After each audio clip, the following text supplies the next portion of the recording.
Salut à toi le matheux qui s'ignore. Aujourd'hui nous allons travailler sur les intégrales et tu vas tout comprendre.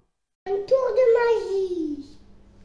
Salut, je suis Pierre-Élie du blog Les Maths et moi et dans ce cours nous allons travailler sur les intégrales. Ce cours est au programme de la terminale spécialité maths.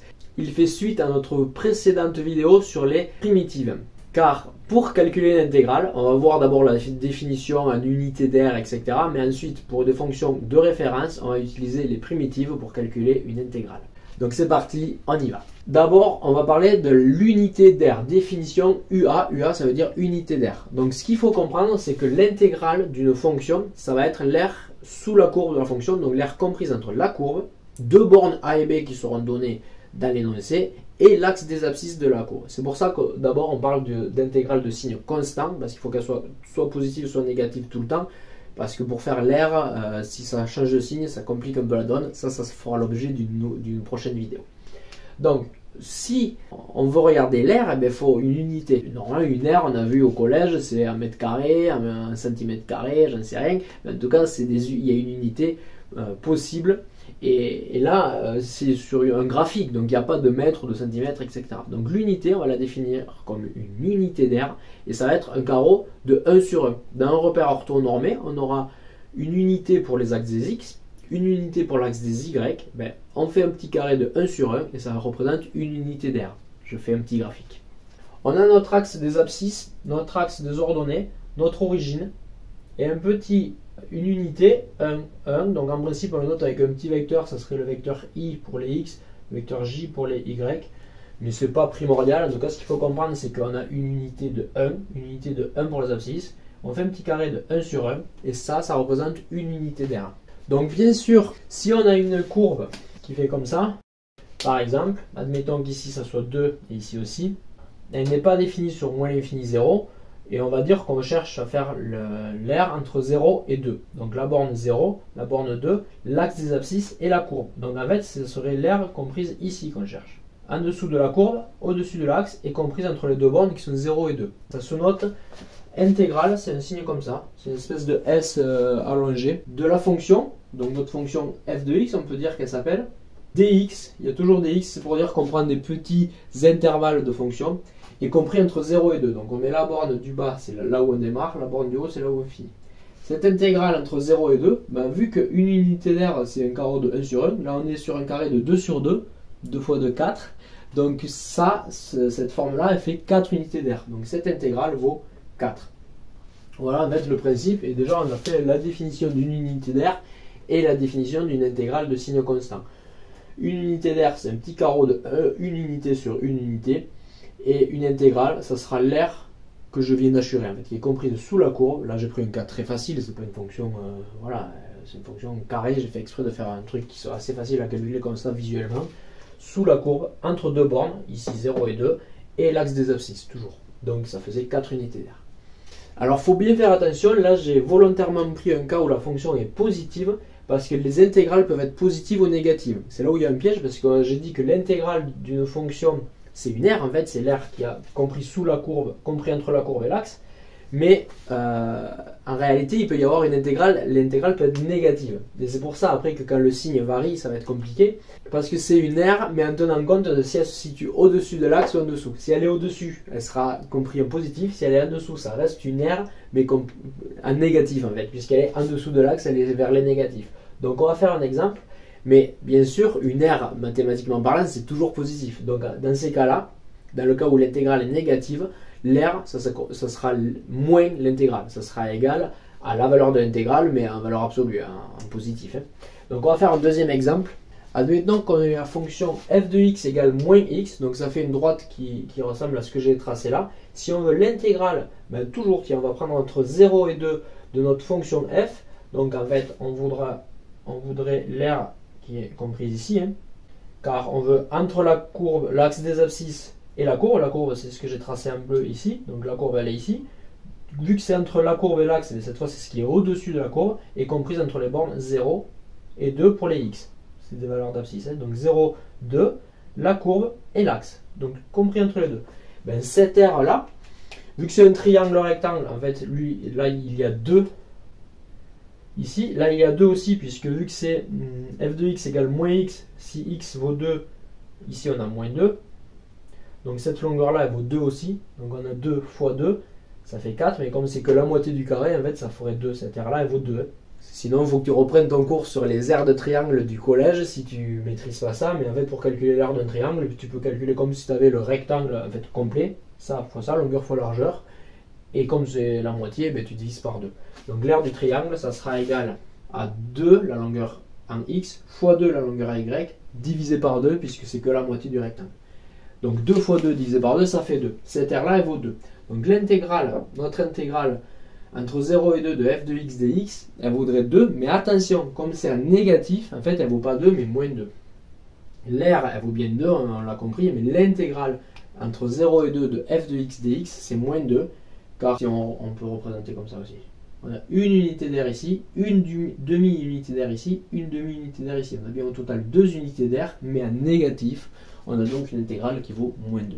Voilà ce qu'il fallait comprendre sur les intégrales de signes constants, positifs ou négatifs. Nous avons fait 2 exemples. En réalité, c'est très vite limité ça. Parce que si on a une fonction un peu arrondie, quoi, un peu moins carrée que ce que je viens de faire, je vais faire un exemple. Si j'ai cette fonction, que je cherche l'intégrale de cette fonction entre 0 et, admettons, 3, ben ça va être compliqué parce qu'en fait, ça va être l'aire que je vais assurer, donc la courbe, l'axe des abscisses, les côtés 0 et 3, donc en fait, c'est l'aire qui est comprise dans ce domaine. Donc, pour faire l'intégrale entre 0 et 3 de notre fonction, ben, il faudrait compter toutes les unités d'air. Alors là, on va dire qu'on en a une complète, mais après, bon, ici, ben, ça va pas tout à fait, il y a un arrondi, on ne sait pas exactement combien ça fait. Là non plus. Là, admettons que ça passe par 3, mais ici on a 2, pareil, ça fait pas tout à fait un carré. Donc on a un carré complet, et après on n'a que des morceaux de carré, mais comme c'est arrondi, on ne peut pas connaître facilement l'aire de ces petits carrés. Donc pour le calculer graphiquement en unité d'air, c'est pas faisable. Donc, on va utiliser la primitive. Et c'est là qu'on fait le lien avec notre vidéo de la dernière fois où on avait expliqué les primitives. Regarde-la si tu ne l'as pas déjà vu, parce que c'est assez simple en vrai les primitives, mais il faut qu'on te l'ait expliqué. Tant qu'on ne te l'a pas expliqué, tu ne peux pas comprendre. Donc il faut vraiment savoir faire une primitive avant de regarder la suite de cette vidéo. L'avantage des intégrales, c'est qu'on peut les calculer avec une primitive de manière assez simple. Je vais vous expliquer ça tout de suite avec un exemple. Tu reconnaîtras peut-être notre fonction de référence, il s'agit de la fonction f de x égale x au carré, tracé à main levée toujours, donc pas très précis, mais c'est pas très grave, ça n'empêche pas de faire le travail. Donc si on voudrait l'intégrale entre par exemple moins 1 et 3 de cette fonction, ça voudrait dire qu'on veut calculer toute la partie ici, plus la partie ici, en fait, que j'assure. On voudrait l'aire ici, hein, tu l'as bien compris, c'est entre la courbe, les 2 bornes choisies, donc moins 1 et 3 dans notre exemple, et l'axe des abscisses. Donc là, en fait, c'est l'intégrale entre moins 1 et 3 de f de x dx, de notre fonction f de x comprise entre moins 1 et 3. Bon, pareil, hein, tu l'as compris, on ne peut pas trop faire avec les unités d'air, puisqu'il y a des arrondis un peu partout. Donc, on va utiliser la primitive, et c'est un outil magique. Parce que x carré, en plus, c'est une fonction de référence, on sait faire la primitive. Regarde bien la vidéo sur les primitives si ce n'est pas le cas. La primitive de f de x, on l'a expliqué dans la vidéo sur les primitives, ça c'est notre grand f de x et c'est x puissance 3 sur 3. La primitive est égale à grand f de x et c'est égal à x puissance 3 sur 3. Et bien, ce qui est magique, c'est que l'intégrale de la petite fonction f, de la fonction f de base, entre 2 bornes, ça sera égal à la primitive comprise entre les 2 bornes, c'est-à-dire la primitive à la borne supérieure moins la primitive à la borne inférieure. Donc attention, là je prends des cas, il n'y a pas de piège, je prends toujours la plus petite valeur en bas et la plus grande en haut pour faire l'intégrale dans le sens normal, mais en réalité ça peut être inversé. Ça aurait pu être entre 3 et moins 1 que je fasse l'intégrale et ça aurait inversé, c'est pas grave. Mais dans ces cas-là, c'est toujours celle du haut moins celle du bas, c'est pas la plus grande moins la plus petite. Hein. Ça serait, si j'avais inversé, ça serait la primitive en moins 1 moins la primitive en 3. Là, dans ce cas-là, en fait, il suffit de calculer la primitive de notre fonction f, ça tombe bien, on sait le faire, en 3. On calcule la primitive et on remplace x par 3, moins, et on fait la même chose avec moins 1. On remplace x par moins 1. On fait la différence des deux, et ça nous donne directement une valeur qui est notre intégrale. C'est génial. Donc, ça tombe bien, on la connaît la primitive. Ça veut dire que notre intégrale entre moins 1 et 3 de f de x dx, en fait, ça sera grand f de 3 moins grand f de moins 1, et on remplace par la fonction. Donc, vu que grand f c'est x puissance 3 sur 3, ben en fait, x égale 3, on fait 3 exposant 3 sur 3, ça c'est grand f de 3. On fait pareil avec moins 1. Moins 1 puissance 3 sur 3. Et on fait la différence entre les deux. C'est ce que j'ai noté ici. Il suffit de calculer, c'est des valeurs, il n'y a plus de x, il n'y a plus rien, puisqu'on a remplacé par des valeurs 3 et moins 1. On calcule, 3 exposant 3, ça fait 27, divisé par 3, ça fait 9, pour la première, moins 1 exposant 3, ben moins 1 fois moins 1 fois moins 1, ça va faire moins 1, sur 3, ça fait moins 1 tiers. Moins et moins, ça fait plus, en fait, au lieu de 9 moins 1 tiers, on peut écrire 9 plus 1 tiers.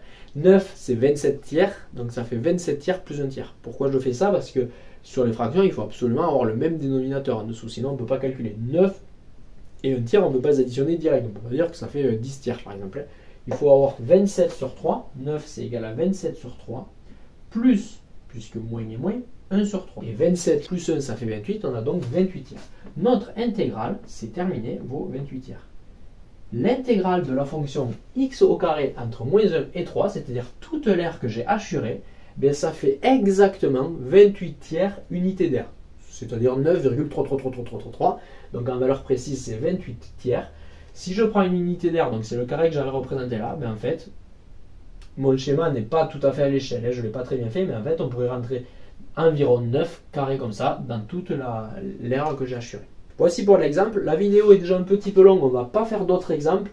Mais la semaine prochaine, on traitera des intégrales avec valeurs positives ou négatives, des valeurs qui peuvent changer. Et la semaine d'après, l'intégration par partie. Donc ça nous permettra de traiter de nouveaux exemples. Ne vous inquiétez pas, on aura l'occasion de refaire ça. Si vous n'avez pas très bien compris, ben, c'est possible de re-regarder la vidéo, ou en tout cas l'exemple calculé ici. Et en tout cas, avec les vidéos de la semaine prochaine et de la semaine d'après, je pense que ça sera encore plus clair dans ta tête. Sinon, s'il subsiste des questions malgré tout, n'hésite surtout pas à me les poser dans les commentaires. Je réponds à tous les commentaires, même les commentaires négatifs. Si tu n'as pas aimé, ben écoute, dis-le moi, j'y répondrai. Si tu n'as pas aimé, mais que tu as des arguments pour m'expliquer pourquoi tu n'as pas aimé, ça m'intéresse fortement. Donc dis-le moi, que j'essaie d'améliorer chaque vidéo, j'essaie de faire mieux que la précédente. Et si c'est juste un commentaire haineux qui donne aucun argument, tu peux éviter évidemment. Mais si tu me dis que tu n'as pas aimé et que tu me donnes des bonnes raisons, je répondrai et je prendrai compte des remarques tout le temps. Voilà pour cette vidéo, je te dis à samedi prochain 11 h pour la suite des événements. En tout cas, moi je trouve que c'est génial. Dis-moi en commentaire si tu trouves aussi. Pour calculer une intégrale, c'est-à-dire une aire en fait, il suffit de calculer la primitive entre deux extrêmes. On fait la différence entre les deux et on trouve l'intégrale. Moi je trouve ça super. Allez, sur ce, à samedi 11 h. Ciao.